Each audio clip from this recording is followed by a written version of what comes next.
Hello, welcome to the Special Report, your news and views program about geek gaming culture on the internet. Coming up in the show today, GOG.com decides that they are going to not only succumb to VG24-7's call to be on their side about a certain thing, but not only that, seems to do a 180 on their stance about said thing. And if you follow the story, you probably know what said thing is, but we're going to get into all the details and of course the OCRemix track of the day. My name is JD Shadow and the special report will start right about now.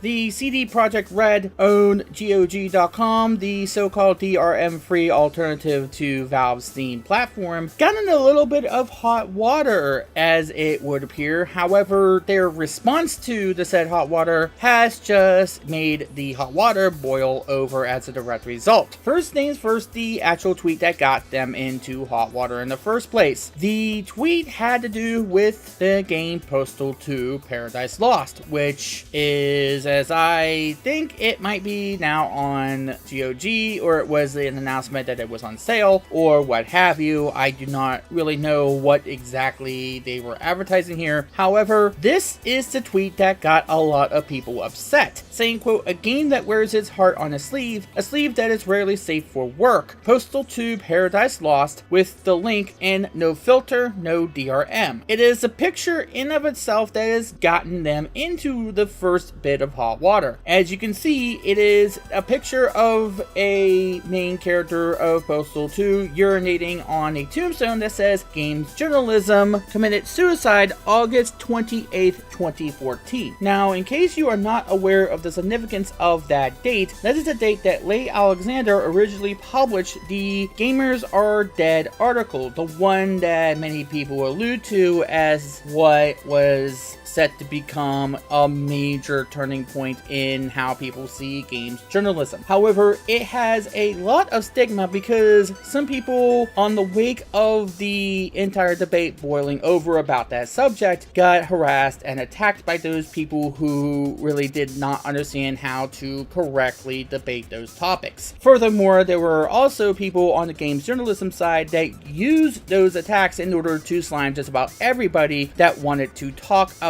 legitimately talk about things like consumer advocacy and nepotism in games media. And more so, people who benefited from said nepotism wanted to further slime people in order to make sure that their safety net was still there. Now, keep in mind, there was no group. There was a certain name that was given to this whole thing that was the actual name of a controversy that began people's further examination into this simple topic. A topic that has been a sticking point for years, but it came to a head during 2014. However, this did make a few people angry as a direct result of what it was referring to, the exact date. Though there were a few check marks on Twitter that were angry about it. Most of them were of the random people who probably have nothing better to do with their time on Twitter. However, there is one particular outlet that did respond to this, and they actually got GOG to cave to them. That would be VG24-7. If you don't know who they are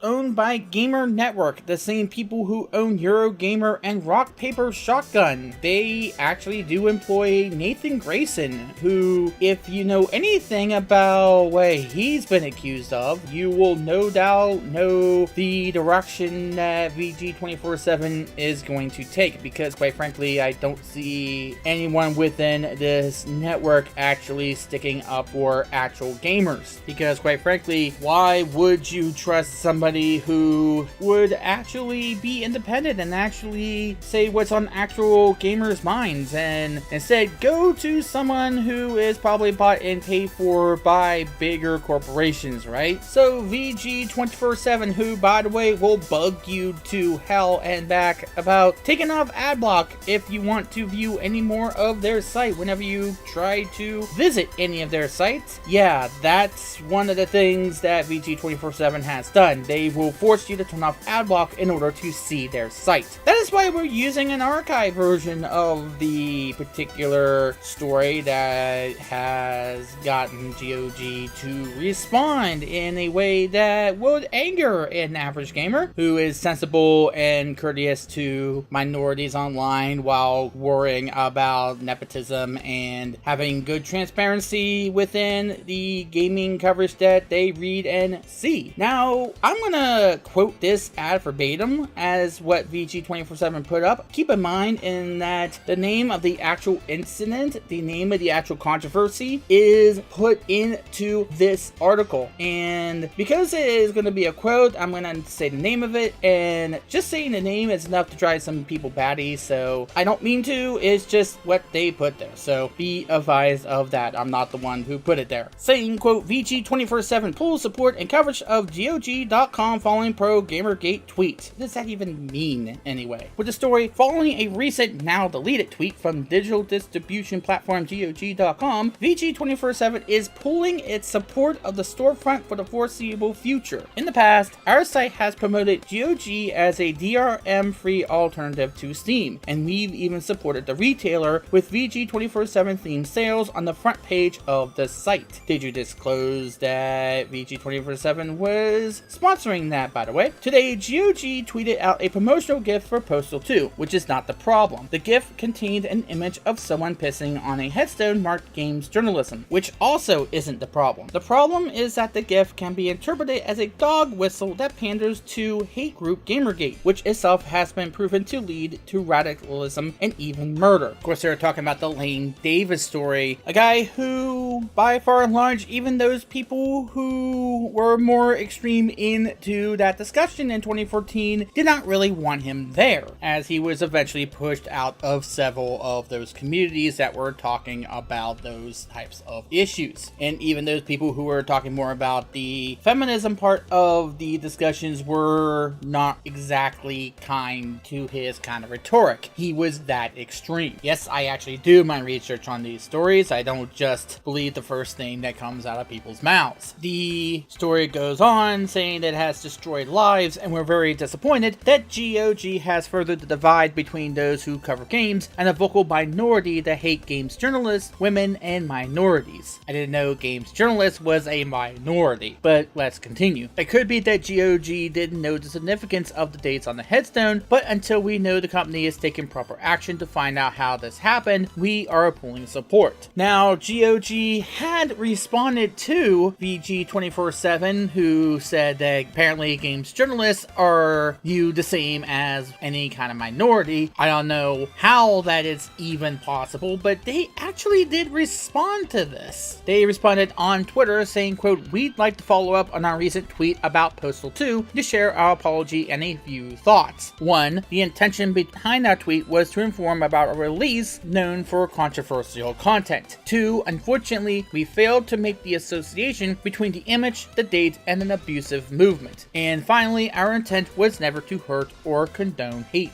Furthermore, when they went onto Reddit, they went even further, saying, "Well shoot, why don't I explain? We made a post about Postal 2 with a gif of peeing on a tombstone for video game journalism. We didn't realize it was more than just a game's trademark crudeness, but many people read it as a show of support for a wave of hate and abuse associated with the date on the tombstone. So we removed the tweet and clarified our response. On a personal note, I think that much of the don't apologize comes from people who feel that this was indeed our intention, but we just caved to pressure. I know this isn't much debating that, but from an insider's perspective, it honestly wasn't." And of course, this is getting a lot of people up in arms, saying that they actually did cave to VG24-7's pressure to not only fix this problem, but to cry foul to the topic in question. And they haven't really been that responsive to those people who were issuing the tickets to express expressed their concerns that GOG had actually succumbed to pressure from those people who don't actually serve the real gamers, unlike those people in the YouTube scene and those people who are more independent than this, by closing the tickets and just deferring to what they originally posted. Okay, so let's first off get to what the problem is with VG24-7's mindset here, because in this story it does state that the promotional gift for Postal 2 was not the problem, neither was the image of the urinating on the tombstone, which wasn't the problem. But then they actually went and said that this was a dog whistle for some kind of movement. So in other words, the GIF and the representation of someone peeing on the tombstone was a problem. So they contradicted themselves in the very next sentence, in the very next paragraph. So what is it? Which one is it? Is it that you have no problem with the image being presented, or is it maybe it's the date in question? Because that's the only thing we could see, and that's the only thing that perhaps you have a problem with. But you never said that at first, and then at the last paragraph you said, oh, by the way, it was just the date that was the problem. So the GIF was the problem. My brain is hurting just thinking about just what exactly they were trying to convey here. You can't have it both ways. Either it is a problem with you or it's not, but you have to pick one. You can't have it both ways. They are virtually the exact opposite things. Them putting a tweet with Postal 2 and having that particular image there, and then you're saying, oh, well, that's not the problem, but then it is the problem. What is it? What exactly are you trying to say here? And then you had the audacity to lump video game journalists in with minorities and women and then say that a vocal minority don't like you. Okay, so a vocal minority don't like women or minorities, and they are condemned in these circles just as much as they are any other circle. And by certain circles, I mean sane human beings. But there are a vocal majority who don't trust the print media. And this is why. Because they are serving higher powers here. In higher powers, it could mean people who are giving money to them in order to keep them afloat, or perhaps they are involved in nepotism. Again, VG24-7 are owned by the same people who own Rock Paper Shotgun and who employ those people who were accused of said nepotism in the past. Yeah, it does seem like VG24-7 is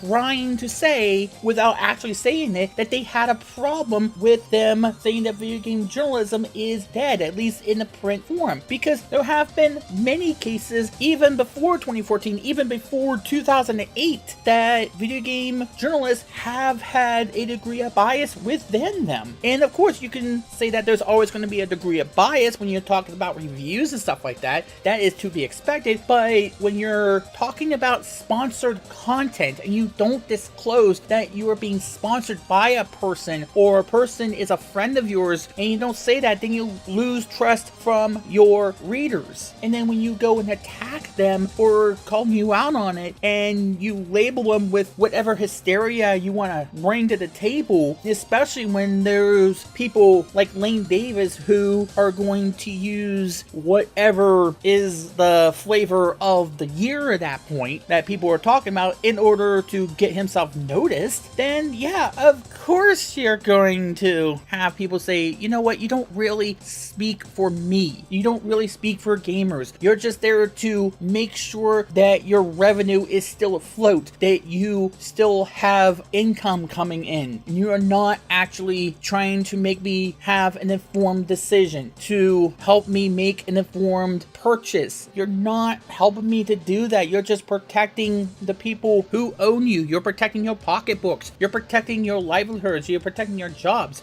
If you're going to do a good job, if you're trying to do a good job, then you're going to be rewarded for that. But if you keep doing this kind of stuff, you're going to get called out. And being called out is not the same as being harassed. Of course, there's a difference between criticism and vitriol, and we should know where that line is. Of course, that's different for different people, but be it as it may, there's a fine line there. But criticism does not necessarily equal harassment in this sense. And if you can't handle criticism, then you are in the wrong business. And it's pretty clear what VG24-7 actually had a problem with. It was GOG, somebody who VG24-7 was advertising in their sidebars on their website, basically saying that they were part of the problem. And because it had a particular date on the tombstone, all of a sudden they had a problem with it. And pretty much they were the only ones that did have a problem with it. They were the only news outlet that had an issue with this particular tweet. Now, GOG came out with the response, which actually makes it worse, because then what does that say? That says that GOG was more concerned about whether or not VG24-7 was going to further promote their platform than to actually stand their ground and say, hey, we do not take a side in one of these controversial subject matters, regardless of the side you choose. Yes, we are for women and minorities having a better stance in the video game industry. We are all for a safer internet environment for women and minorities online. We are all for getting rid of toxic environments in all mediums in the internet spectrum. But we're also about being fair to those people who are trying to have their game being covered. We are also all about having the consumer, having the gamer have a fair chance to be represented without fear of being labeled just because they might have a different perspective of things that is also constructive and does not hate on minorities or women. But it gets much worse than that, because GOG not only went and apologized for that now deleted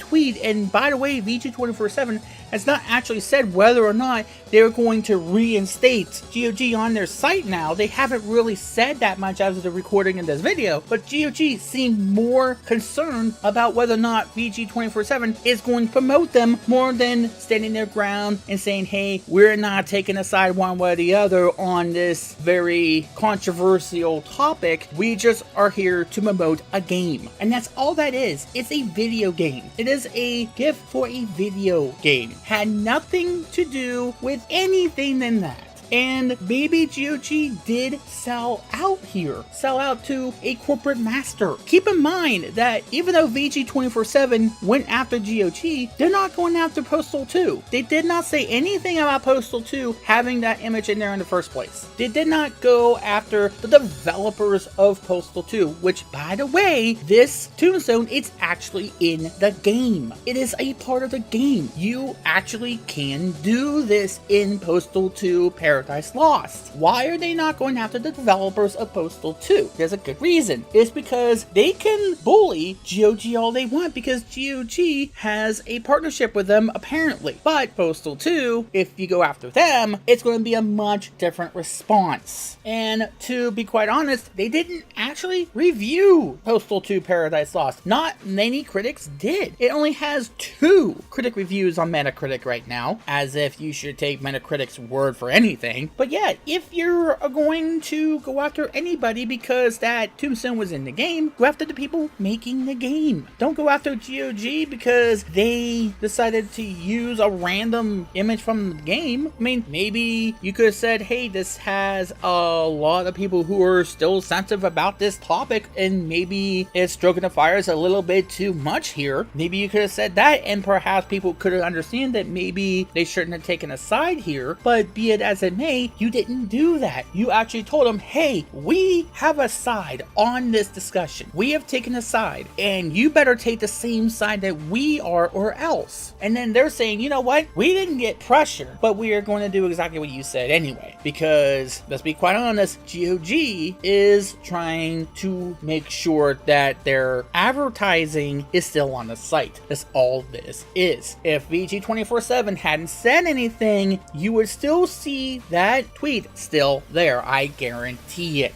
They were pressured into taking it down, and it had nothing to do with something that they believe is a movement, when all it was is the name of a controversy, nothing more. And they had a problem with it because they were the ones that were owned by a group that was called out, and they have been called out for a while now.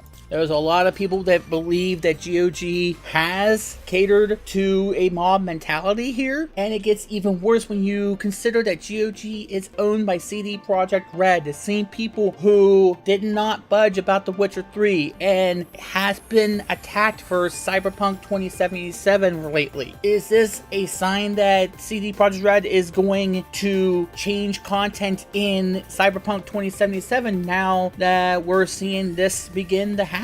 For the record, I believe that we should have both a fair and honest games media and have a internet spectrum that is fair and is safe for every ethnicity and every sexual orientation and every gender and every race. That needs to be well known, that I do believe that we need to be able to have both. And it shouldn't be that having one means that we can't have the other. We can have both. And to call one attacking the other is not helping anybody. And it's apparent why GOG bowed to VG24-7 and why VG24-7 actually wrote that piece in the first place and made that decision. It is because they felt like they were above being called out or attacked, and GOG, knowing that that is a major part of their way to get their name out there, decided to sell out to that. Don't be so surprised if you see more people go to Steam as the alternative, because they felt like they were just attacked by those people who care more about their bottom line than who they really should be serving, which is the gamers that are buying their products and reading their material.